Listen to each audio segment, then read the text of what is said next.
Ancient Rome was a society where the concept of personal freedom had a significantly different meaning than it does in modern times. At the height of the Roman Empire, slaves comprised approximately 40% of the total population, an astonishing figure that sheds light on the profound implications of the slavery system on Roman society. What were the harsh realities faced by these slaves, especially those who dared to escape their masters? And what were the repercussions when they were captured? How did people become slaves in ancient Rome?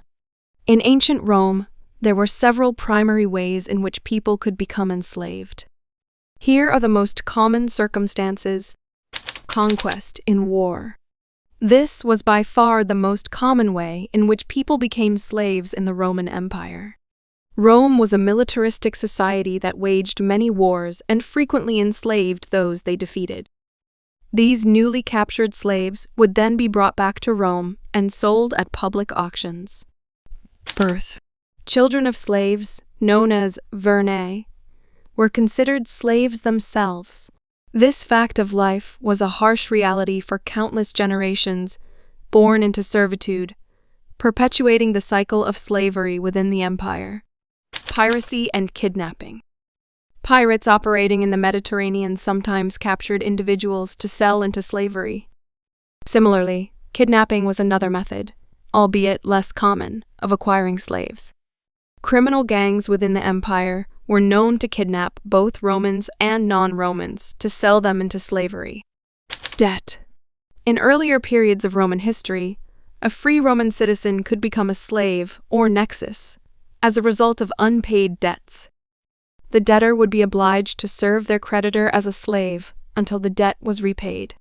This practice, however, was abolished in 326 BC with the passing of the Lex Poetelia Papiria law.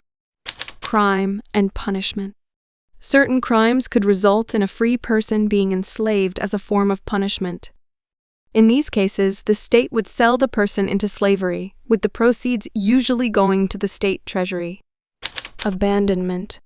In ancient Rome, it was not uncommon for unwanted babies to be abandoned.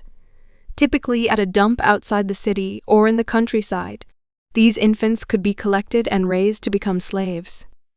What methods did slaves use to escape? Escaping from the clutches of slavery was no simple task. Slaves often had few resources at their disposal and faced severe punishment if their escape attempts failed. There were, however, several common methods slaves used in their attempts to flee their servitude. Flight was the most direct and common method.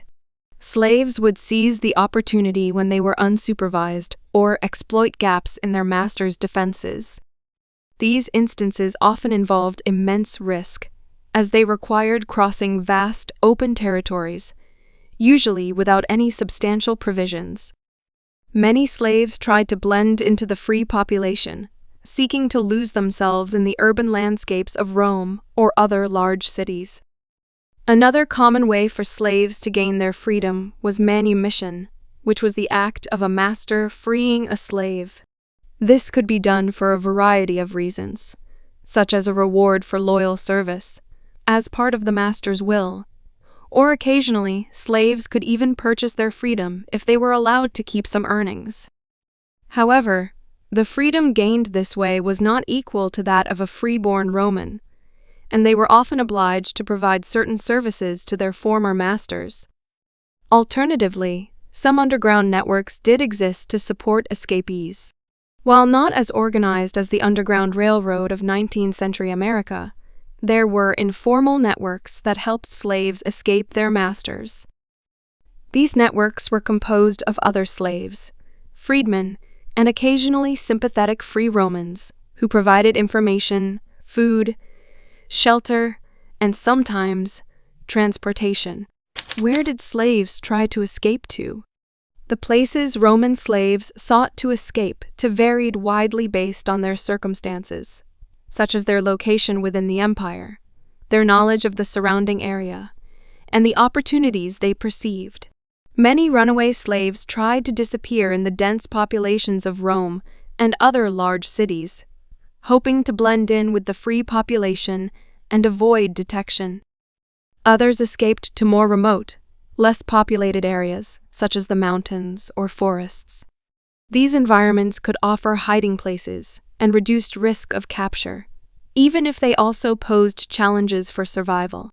Some slaves might try to reach seaports with the aim of finding passage to a more distant place where they would be less likely to be recognized and recaptured.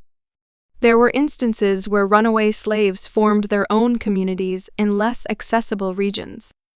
For example, in Sicily during the First and Second Servile Wars, escaped slaves established their own armed communities. On rare occasions, and if geographically feasible, a slave might attempt to flee to territories outside the Roman Empire, where Roman law didn't apply, and the chances of being returned to their masters would be lower. In some cases, slaves might seek sanctuary in temples or other religious sites, where they might be protected by religious laws and traditions. It's important to remember that escaping from slavery was a dangerous and often desperate act, and the fugitives would have had to face numerous hardships and risks, including hunger, exposure, and the constant threat of capture. Despite this, many chose to risk these perils in the hope of gaining their freedom. How did ancient Romans try to find runaway slaves? Roman slave owners employed various methods to track and recapture runaway slaves, an action they deemed essential to maintain the existing social order and deter other slaves from escaping. They could employ professional slave hunters, known as fugitivarii or servile quaestors. These individuals were often former slaves themselves, well acquainted with the hardships of the servile life and the desperate strategies employed by fugitives. Armed with a deep understanding of human behavior and specialized tracking skills, they were highly effective at locating and capturing runaway slaves. Slave owners often posted public notices about their escaped slaves. These descriptions included physical attributes, any distinguishing features or marks, and sometimes information about the skills that the slave possessed. A reward was often offered for the capture and return of the runaway slave. Some slaves wore metal collars around their necks that bore inscriptions revealing their owner's name and address. These collars, while oppressive, provided immediate identification if the slave was caught. Some inscriptions even offered a reward to anyone who returned the slave to their master. Also, Roman law offered legal protection and incentives to those who captured and returned runaway slaves. Anyone harboring a fugitive could face severe penalties, creating an environment where the majority of the populace became unwilling or unable to assist runaways.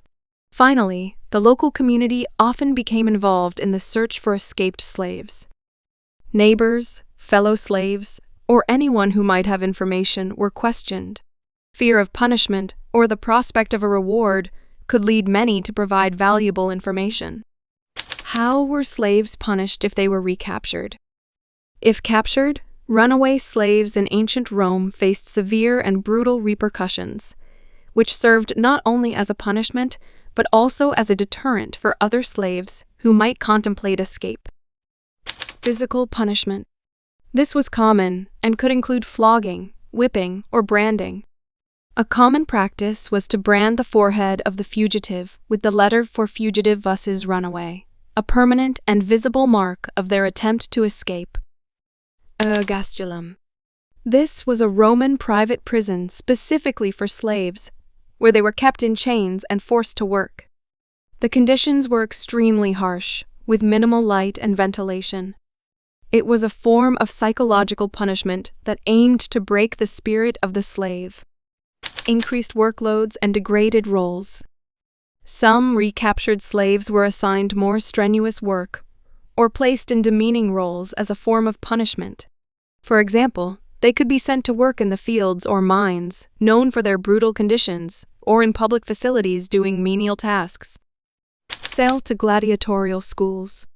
In some instances, the slaves were sold to become gladiators. This was a harsh and often short-lived fate due to the brutal and violent nature of gladiatorial contests. Death. The ultimate punishment was execution, typically by crucifixion. This was often reserved for slaves who had repeatedly run away or were deemed particularly troublesome. Amputation. In rare and extreme cases, to prevent further attempts to escape, parts of the feet or the legs of the runaway slave were amputated. Unfortunately, the intensity of the punishment often depended on the slave's previous behavior, the mood and temperament of the master, and whether the slave had committed other offenses while on the run.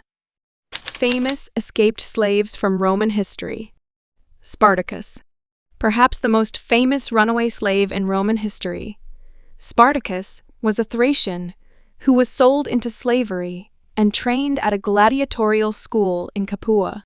In 73 BC, he led an uprising, often referred to as the Third Servile War, along with 2 Gallic slaves, Crixus and Oenomaus. They escaped the school along with about 70 other gladiators, and their numbers quickly grew to an army of tens of thousands. Despite achieving some initial victories against the Roman military, Spartacus and his rebel force were eventually defeated by the Roman general Crassus in 71 BC. Epictetus. Although he did not run away, Epictetus was born a slave and later gained his freedom. He became one of the most influential Stoic philosophers. His teachings, recorded by his pupil Arrian, emphasized personal freedom and ethical conduct, and they continue to be influential today. Onesimus. Onesimus was a slave to Philemon, an early Christian in Asia Minor. He ran away and eventually encountered the Apostle Paul in Rome. Paul converted him to Christianity and sent him back to Philemon with the Epistle to Philemon, a letter that asked for Onesimus to be received no longer as a slave, but more than a slave, a beloved brother. If you like our videos, then share with your friends and subscribe to the channel for more interesting videos.